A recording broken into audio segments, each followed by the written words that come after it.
Problems at a Chinese nuclear reactor. A record number of Chinese jets harass Taiwan. And more arrests in Hong Kong. That and more on this week's China News Headlines.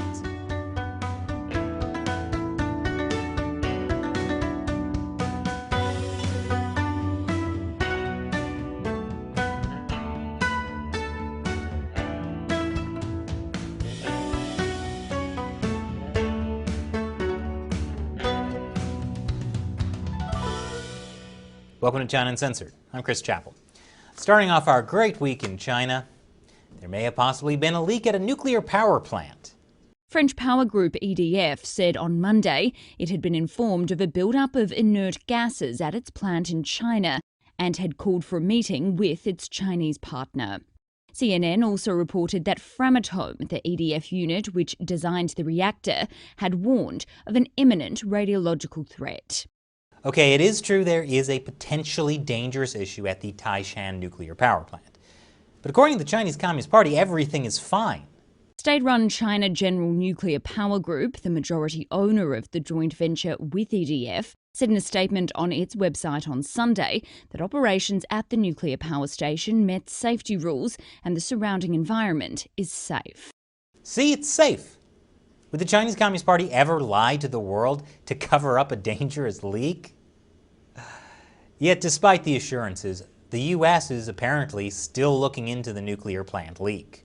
The French company warned that the Chinese Safety Authority was raising the acceptable limits for radiation detection outside the Taishan nuclear power plant in Guangdong province in order to avoid having to shut it down. See, China doesn't have to lie about the data. They can just change the definition of how much radiation is safe. Problem solved. But here's a hint that there may still be a small problem. As CNN put it, it is unusual that a foreign company, Framatome, would unilaterally reach out to the American government for help when its Chinese state-owned partner is yet to acknowledge a problem exists. Yeah, especially when it's a French company. Since when do the French ask for help from the Americans? Ultimately, the situation is pretty typical for joint ventures in China. The foreign company often realizes too late their Chinese counterparts aren't as honest or as cooperative as they'd like, especially when it has to do with a Chinese nuclear plant that was supposed to be a propaganda symbol. It was the first of its type in the world to enter operation in 2018, after delays hit similar projects in Finland and France. Is it possible the Chinese Communist Party may have cut some corners to get this nuclear plant up and running? Haha. Speaking of cutting corners, a gas pipeline in China exploded. It destroyed a busy market in Shurian City in central Hubei province. As of this recording, Chinese state media say 25 people have died. But we all know how honest China is about statistics, especially when it involves local government screw-ups. But as I said in a recent episode about enormous sinkholes opening up throughout China, the Chinese Communist Party tends to care more about the look of a city than the lives inside the city. Corners get cut. And coming up after the break, the G7 tries to counter China. Welcome back. The G7 is a group of the most powerful economies. They had their annual meeting and awkward family photo last week. A big part of that meeting was about countering China. We did a full rundown of their plan on our other channel, America Uncovered. Yes, we have another channel. But the G7 this year also talked about China issues that it ignored in the past. Taiwan, the East and South China Seas, and human rights abuses in Xinjiang and Hong Kong. Obviously, China is not happy. Foreign Ministry spokesman Zhao Lijian said the U.S. is ill and very ill indeed. The G7 had better take its pulse and come up with a prescription. That sounds like a swipe at President Biden being old and confused. But the Communist Party isn't just upset at the G7, they're also mad at NATO. NATO called China a global security challenge, something they haven't done before. We're talking baby steps here. NATO only expressed concern about China's growing military. While NATO still considers Russia a threat, China merely presents challenges. But even that was enough to infuriate the Chinese regime, which responded that China is actually a force for peace, but will defend itself if threatened, which is like a burglar saying he's all about protecting private property, and if you try to take anything from his sack, he'll knife you. China once again proved how devoted it was to peace this week by sending a record 28 fighter jets toward Taiwan. That was in response to G7 leaders calling for a peaceful resolution to the Taiwan-China issue. The problem is, the Chinese Communist Party is never about peace. It's about leaving the world in pieces. Meanwhile, the U.S. sent the aircraft carrier Ronald Reagan to the South China Sea, along with 2 guided missile destroyers. The U.S. said it was part of routine freedom of navigation operations in international waters. Chinese state media called it Cold War baiting, unlike flying fighter jets towards a country you've threatened to invade. Last month, a botched marathon in China resulted in 21 deaths. An investigation was launched into why organizers ignored extreme weather warnings. And now, the Communist Party chief who was responsible has mysteriously died. Well, it wasn't that mysterious. He fell from a building. Don't worry, local police say it wasn't homicide, but they also aren't saying it was suicide. How many other options are there? Was he just walking on the roof of a building and slipped? Speaking of mysterious deaths, a top communist official at a university in Shanghai was stabbed to death. Yes, universities in China are all overseen by a party official. This one was stabbed to death by a fellow professor. But details are sparse because Communist Party-run media don't really like talking about Communist Party officials being murdered. Instead, they prefer to focus on how much the Chinese people love the Communist Party. After all, international polls have indicated over and again that Chinese people's approval ratings of the CPC and the government rank the highest worldwide. Wow, how do they manage? Well, the secret is, everything is for the people! And yes, state media wrote that in all caps. Speaking of communist-run newspapers, the New York Times. They conducted a rare interview with the Chinese scientist potentially involved in the coronavirus lab leak. The virologist is Dr. Shi Li. She's known as China's Batwoman for her research on bat coronaviruses, like the kind she was doing at the Wuhan Institute of Virology.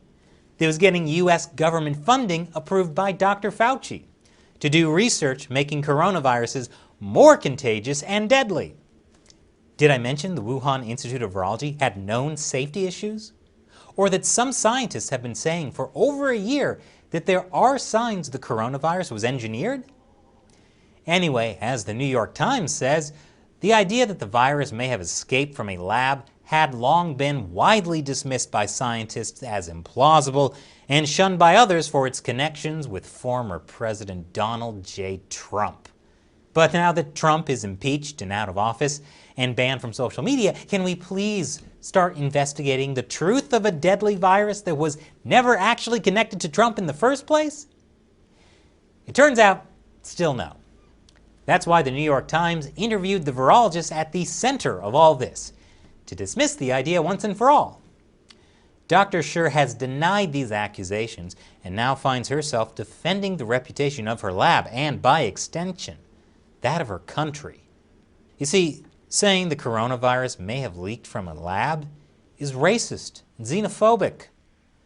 The New York Times says Dr. Shi could barely contain her frustration. I don't know how the world has come to this, constantly pouring filth on an innocent scientist.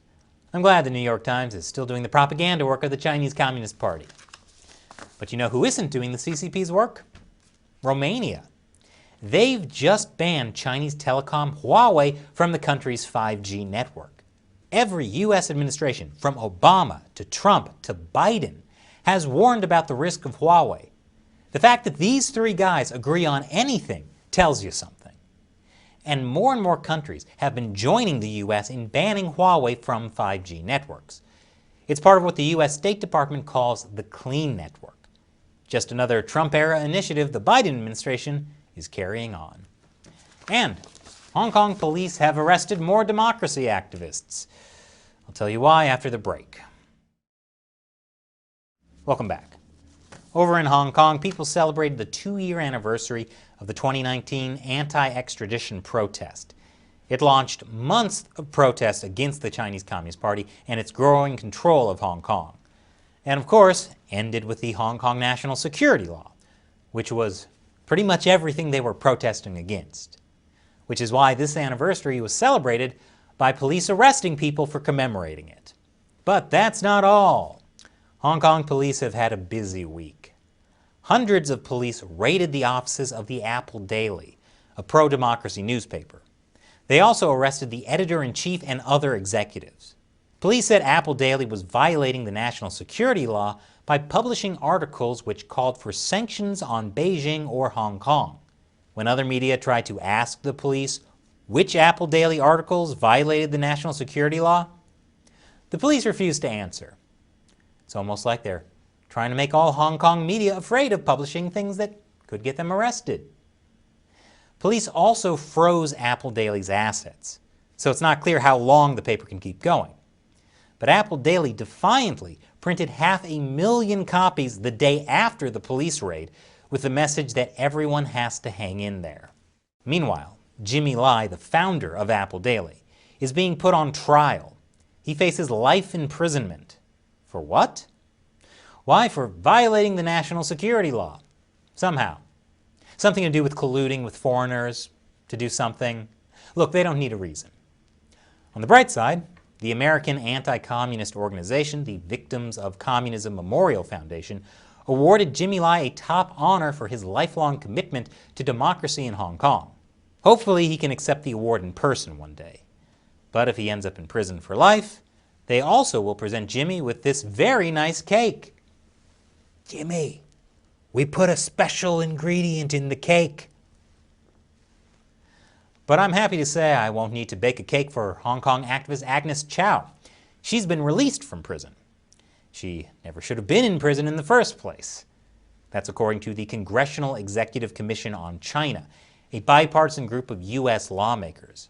They tweeted, a more appropriate action to commemorate the second anniversary of the 2019 Hong Kong protests would have been to drop charges against those who participated in those protests and release all other political prisoners.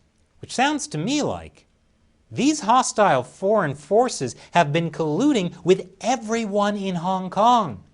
China's going to have to lock up everybody now. I've got a lot of baking to do.